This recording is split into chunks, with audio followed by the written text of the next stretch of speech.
Hello friends, जय हिंद। आज मैं एनसीईआरटी की बुक लेकर आई हूँ। देख लिए ये शब्द विचार है। इथोलॉजी यानी शब्दों का अध्ययन इथियोलॉजी कहलाता है।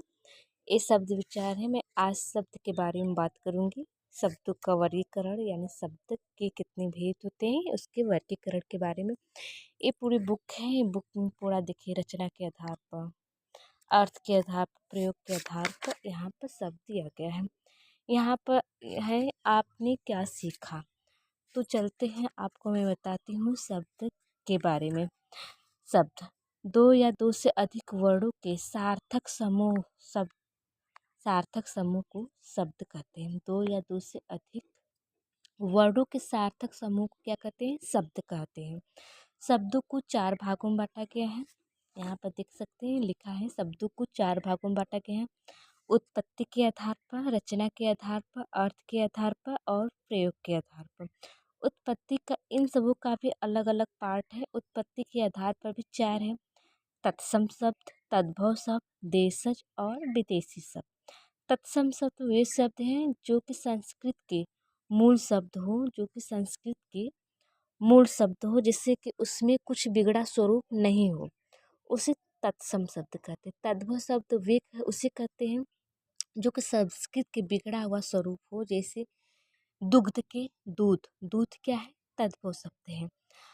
ये आपका तत्व। अब फिर उसके बाद देश शब्द। देश शब्द जो कि हमारे देश के विभिन्न बोलियों से हिंदी में प्रयोग हो गया, उसे देश शब्द कहते हैं। जैसे लोटा, जूता, चप्पल, सड़क, ये सब हमारे देश शब्द हैं।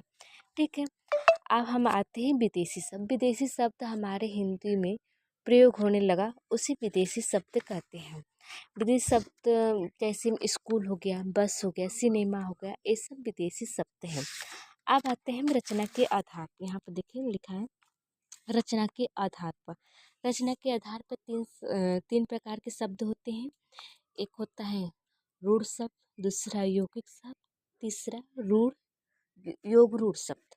तो रूढ़ शब्द वो होता है जिसका खंडन नहीं किया जाता है। जैसे हाथी, हाथी का आप खंड करेंगे तो हाथ हन थी, हाथ से कोई मतलब नहीं निकलेगा, ना ही थी से कोई मतलब नहीं, उसका एक सार्थक शब्द नहीं बन पाएगा। तो रूढ़ शब्द कहलाता है जिसका कोई खंड न हो। हाथी हो गया, कमल हो गया, कल हो गया, नल हो गया, ये सब रूढ़ शब्द हैं।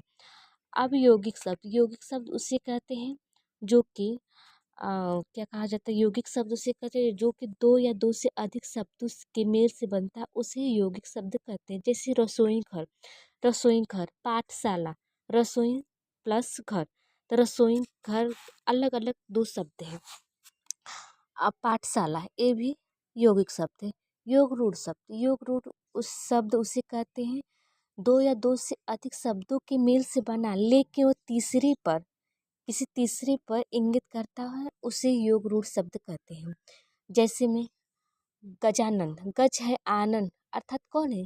श्री गणेश भगवान, जिसकी हाथ गज मीन्स हाथी, आनंद मीन्स मुख, इसका भगवान श्री हाथी के समान मुख हो, उसे कहते हैं गजानन। यानी कौन है? श्री गणेश भगवान। तो ऐसे ही दस आनंद, दस है आनंद, कौन? रावण है। तो जो तीसरे पे इंगित करता है उसे कहते हैं योग रूढ़ शब्द।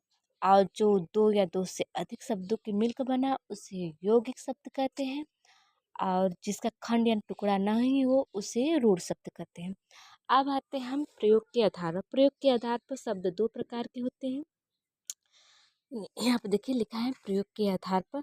प्रयोग के आधार पर शब्द दो: विकारी शब्द और विकारी शब्द। विकारी शब्द उसे कहते हैं जिसमें लिंग वचन कारक काल के कारण जिस शब्द में परिवर्तन होता है उसे विकारी शब्द कहते हैं। और लिंग वचन कारक काल के कारण जिस शब्द में परिवर्तन नहीं होता है उसे अविकारी शब्द कहते हैं। विकारी शब्द जैसे में लिंग, लिंग स्त्री और पुरुष है, स्त्री के लिए कुछ अलग शब्द यूज होगा और पुरुष के लिए कुछ अलग शब्द यूज होगा। लिंग हो गया।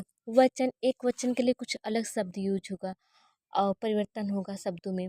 और द्विवचन के लिए कुछ अलग शब्द होगा। जैसे एक वचन के लिए, हाँ तुम पढ़ो, तुम सब पढ़ो, द्विवचन के लिए। तो ये हो गया विकारी और अविकारी शब्द। विकारी शब्द उसे कहते हैं जिसमें संज्ञा, सर्वनाम, विशेषण और क्रिया, ये शब्द जो है ये विकारी शब्द है। अविकारी शब्द संबोधक, क्रिया विशेषण, समुच्चय बोधक, विस्मयादि बोधक, अविकारी शब्द है। यहाँ तक तो ठीक है। अब हम आते हैं अर्थ के आधार पर। अर्थ के आधार पर भी दो होते हैं, सार्थक और निरर्थक शब्द। सार्थक शब्द वो होते हैं जिसका कोई अर्थ हो। जैसे में रोटी, रोटी एक हमारा अर्थ है। तो हम लोग के बोलचाल के भाषा में रोटी ओटी कर देते हैं, तो ओटी है, निरर्थक है। नेता वेता, नेता है सार्थक, वेता है निरर्थक। ये आप लोग को मैंने बता दिया कि शब्दों को 4 भागों में बांटा गया है। उत्पत्ति के आधार पर, रचना के आधार पर, प्रयोग के आधार पर और अर्थ के आधार पर। सबका मैंने डिफरेंशन बता दी, सबके का मैंने वो मूल अर्थ होता है सब में बता दें। अब आते हैं यहाँ पर, देखिए थोड़ा सा है लिखा है, उत्पत्ति के आधार पर शब्द तत्सम, तद्भव, देशज और विदेशज। रचना के आधार पर शब्द भेद, रूढ़ शब्द, यौगिक शब्द, योग रूढ़ शब्द। अर्थ के आधार पर शब्द दो प्रकार के, सार्थक और निरर्थक। प्रयोग के आधार पर विकारी और अविकारी शब्द होता है। तो मैंने विकारी और विकारी का भी डिफरेंशन बता दी। अर्थ सार्थक और निरर्थक का भी, रचना के आधार पर रूढ़ शब्द, यौगिक शब्द, सबका मैंने डिफरेंशन बता दी पूरा तोड़कर। तो ये बुक है। तो आप लोगों को प्लीज़ मेरी वीडियो अगर पसंद आए तो लाइक सब्सक्राइब कर दीजिएगा, क्योंकि मैं आप लोगों को बुक से भी पढ़ाऊँगी और बुक के साथ साथ मैं आप लोगों को बहुत डिटेल समझाऊंगी। भले मेरे पास से बोर्ड नहीं है तो कैसे, मैं आप लोगों को बुक पर ही समझा दूंगी। आप लोग को बुक से ही समझ में आ जाएगा पूरा, उसका मैं डिफरेंशन पूरा तोड़ कर मैं बताऊंगी। मेरी आवाज़ शुद्ध से आप लोग के पास पहुंच गई होगी, क्योंकि मैं सब स्पष्ट आप लोग बता दी हूँ। ठीक है, इसके लिए थैंक यू, धन्यवाद।